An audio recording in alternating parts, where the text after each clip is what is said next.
On Landline today, mending fences, the folk who've stepped up to help farmers affected by February's firestorm in Victoria. It seems so ridiculous. You're only setting up a fence. You know, you're not building their homes, you're not, doing anything major. But what that fence defines for them is a start of their way back. Top-end kids get a hands-on lesson in animal husbandry, healthy eating and the food chain. I'm not a fan of killing the animals and the calves. It would be sad to say goodbye to the calves, Eddie and Edna, because we know they're going to get sent to Indonesia to get eaten. And we wind the clock back to a time when Australians put a lot of effort and imagination into harnessing water for irrigated agriculture.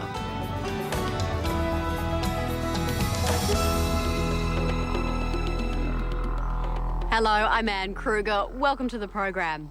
Capping bores that have been running free for decades across our artesian basins has been one of the most effective water-saving programs ever undertaken in Australia. In the past 10 years, hundreds of them have been capped and integrated into farm irrigation schemes as part of a project funded by federal and state governments and landholders. Yet there was a hostile reaction recently among some farmers to the New South Wales government's plan to sell off some of the water that's been saved by bore capping.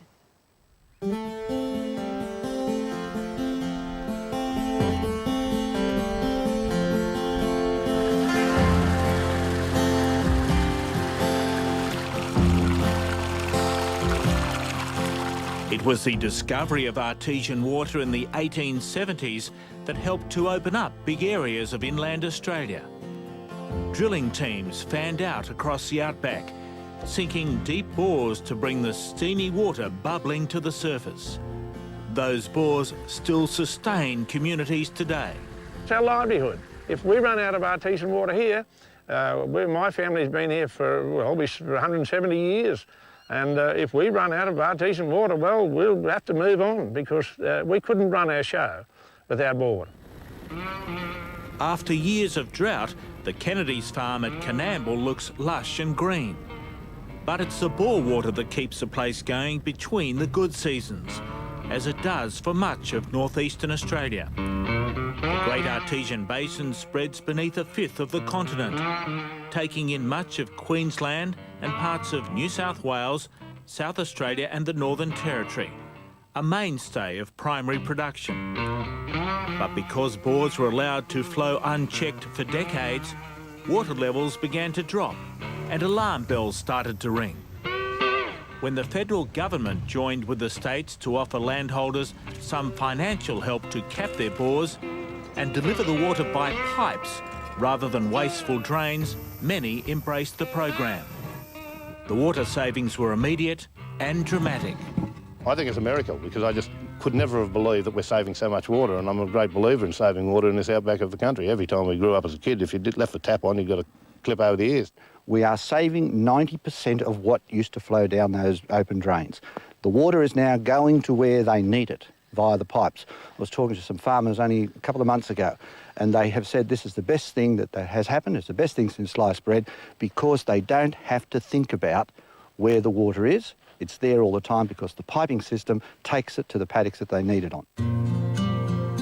Neil Kennedy saw the problem long ago and began capping bores at his own expense. I think we should be making sure that this artesian water is going to be available for people, all people, for hundreds or thousands of years to come. It is across 4 states. It's the only fresh water we've got. The Kennedys say they were staggered to learn that the New South Wales government was going to start selling off the water that had been saved. When they voiced their opposition, they won the support of many other angry landholders.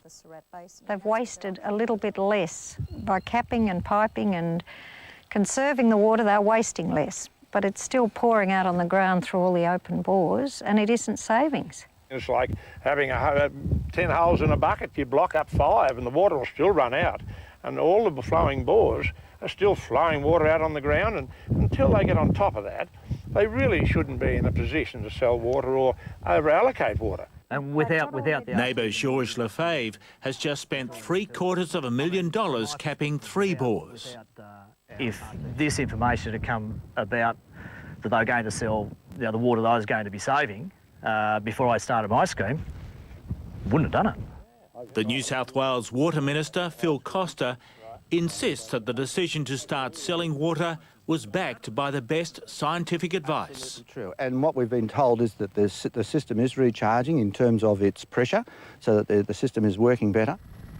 The Water Minister is supported by some farmers who've been driving the cap and piping program from the start. Ranald Warby of Mungandai serves on the Great Artesian Basin Coordinating Committee. We are getting gains in pressure already, and with those gains it's proving the science to be correct. The science suggests that more than 47,000 megalitres has been saved in the past decade. Just 2.5% of that was offered at the first auction last week. Ranald Warby says it was always planned to start selling artesian water once big savings were made. And he's disappointed with the late opposition of fellow landholders. I find it very disheartening, and I think it is lack of communication, lack of media coverage. Yes, well, they do say that, and I don't think anyone knew, except probably the committee that did all this. I was unaware of it, and I don't know anyone that was aware of the fact there was going to be a sell-up. The long-term aim is to sell up to 30% of the water savings in the Great Artesian Basin to promote economic development in the northwest of New South Wales. And if we could put 30% to the new users, we're very happy with that. And if you consider that it's making the western regions more sustainable, I'm very happy with that decision. What we're trying to do is to share that water the best possible way. And the farmers are one part of that sharing process. Of course, we want them to enjoy the prosperity that comes from having water, but there are other people who also need to use that water. Most of the 1,200 megalitres auctioned off last week went to Morree's hot mineral baths, the rest to primary producers. Almost $1 million was paid for the water. Suspicious landholders believe it was nothing more than a cash grab by a financially stretched state government. On one hand, they're saying conserve. On the other hand, they see this pool of money and all of a sudden, bang. It is not a cash grab.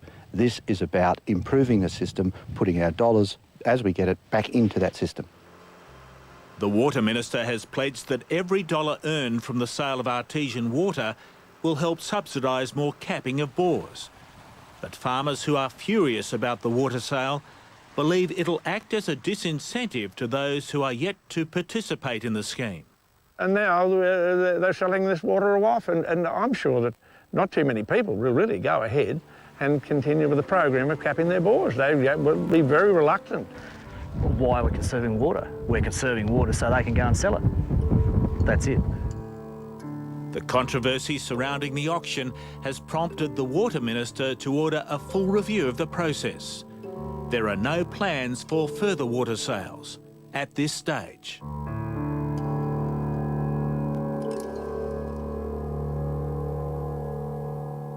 Staying with water, and we begin our news summary in South Australia, where more than 20 environmental groups have pledged to make water a key issue in the upcoming state election. The Water Action Coalition was formed 6 months ago, and it aims to secure the state's water supply. When you put 20 major organisations together, plus the peak council of the Conservation Council, I think that that's a pretty powerful voice environmentally. The coalition wants the federal and state governments to invest in sustainable projects like stormwater harvesting and to stop the construction of desalination plants. And with the state election only months away, the group says it'll target key coastal and River Murray seats. I think people are fairly cynical about what politicians can do, but they've seen a total failure of the political system down here. We've forgotten. The lakes have been abandoned. We've been abandoned. The Victorian Country Fire Authority is rushing to modify hundreds of its tankers to rectify a safety problem in time for summer. An internal memo obtained by the ABC reveals the fire trucks can run backwards if they stall on a hillside. The thing takes off backwards. All of a sudden they've got no proper steering, no proper brakes, goes over embankment, and you'll see, a volunteer truck driver hung out to dry. The CFA memo says there are 235 tankers in use around the state, and it suggests there have already been near misses. I think it's an indication of some very serious problems that exist within the CFA fleet. The CFA says the 10% of its fleet that's affected will be modified by the end of the year. For 8 years, Queensland authorities have been desperately trying to eradicate the red fire ant. And now they're taking the battle to the skies, with new remote sensing equipment on board helicopters being used to track the pest. In 2001, there were 65,000 colonies that were detected and destroyed. In 2008, there were 402 colonies that were detected and destroyed. Queensland researchers are using heat-sensitive cameras to detect nests that are up to 20 degrees warmer than the surrounding ground in winter. To New South Wales now, and a fifth-generation farmer from Wagga Wagga in the state's southwest has been jailed for animal cruelty. Paul Hamilton was convicted of starving more than 2,000 animals on his family farm. There were a large number of animals that were malnourished to the point where they were unable to stand, they were weak, emaciated condition. Despite being convicted of 144 counts of animal cruelty, Mr Hamilton denies being cruel. I did the best I can. I consider I have adequate integrity. I pursue this because I think it's inappropriate and unjust. Many of his animals were eventually put down, and Hamilton was sentenced to 26 months in jail. They're considered pests in most parts of the country, but this time of year in the outback Queensland town of Boulia, camels are treated like racetrack royalty. Just the atmosphere, the track's brilliant, there's always a big crowd, lots of other entertainment. It's an awesome weekend. But this year it's also a celebration for the locals. For the past 13 years the event has been run, the region has been in the grip of drought. But this year the track is surrounded by green grass. Even local mayor and grazier Rick Britton could afford to let his hair down this year, celebrating the good season with the ships of the desert. When you've got heaps of grass and heaps of water, everyone's relaxed and they can see economic benefits down the track and stuff like that. So, yeah, everyone is more, well, the enthusiasm is there. Those responsible for mounting one of the most memorable TV programs in history have been basking in reflected glory this week as the world celebrates the 40th anniversary of the moon landing. It involved technicians from around the world, and Australia was a critical link in the broadcast chain. Single black and white camera in a fixed position. But what it showed, the content, kept the world fascinated for a couple of hours. Pictures arrived at Honeysuckle Creek near Canberra and at Parkes in New South Wales. They were sent to the ABC and then by satellite to the rest of the world. And finally to Leeton, where celebrations are underway for a more down-to-earth milestone that changed the face of farming in the Murrumbidgee. Well, it was a political situation, and they wanted to open up new farms for closer settlement, and Colliambly area was mooted as a possible suitable area to have water taken down the channels there. It's exactly 50 years since work was completed on Gajildri Weir. The concrete and steel structure is one of the most complex engineering feats associated with the Murrumbidgee irrigation scheme, and it quite literally involved changing the course of a mighty river. The site for the Gajildri Weir was selected on dry ground on a bend in the Murrumbidgee River, just upstream of Gajildri Station. This river wasn't here then, it went around like a horseshoe, and they brought the river to the weir. The supply upstream and downstream rivers were then dug and formed. The old river was banked off and the top block was pulled out to let the river flow through the weir. In good seasons, the weir raises the river level high enough so water can flow into the Colambally and Sturt channels to irrigate 60,000 hectares of farmland. Over the past half-century, it's helped underpin the prosperity of 200 farms and the communities that sprang up around them. One of the really important things about the Gajilji weir is that over the last 50 years there has been continued improvement and upgrades at the weir, which has allowed us as an irrigation company to also continually improve our efficiency and service to our irrigator farmers. Many of the original pioneering irrigators and their families will be back there this weekend to mark its 50 not out. Yeah, I can well remember the opening of the weir that I was here. That was quite a big event, the opening day. They closed the workshop for half a day, I think, and everybody that was employed turned up here, and there was quite a big crowd. There were about 2,000 people here, and I can remember it being very hot. And because it was such a momentous occasion, they had 20-odd speakers, I think, and everybody was getting a bit weary by the end of the day.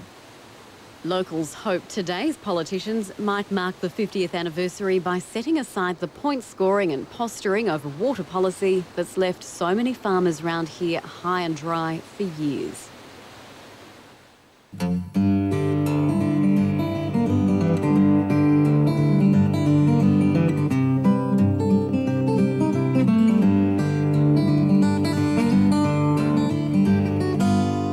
Perhaps the biggest loser in the agribusiness world over the past year has been the dairy industry.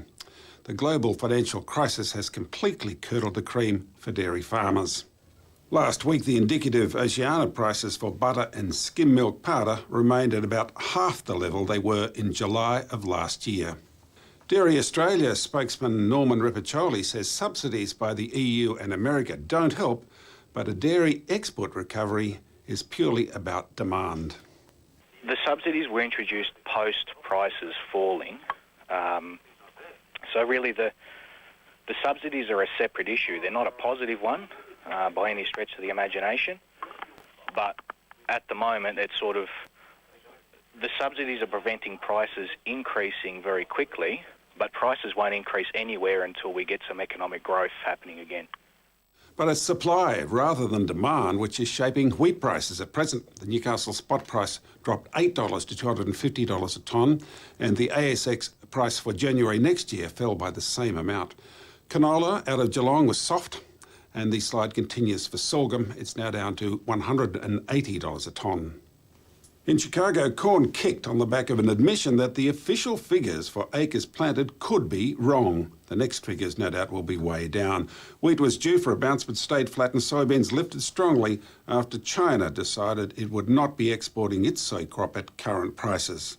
Cotton slipped after a month on the rise, and sugar cracked the 18-cent level, finishing the week at 18.26 cents a pound. Apparently, the sugar crush in Brazil hasn't been hit by rain.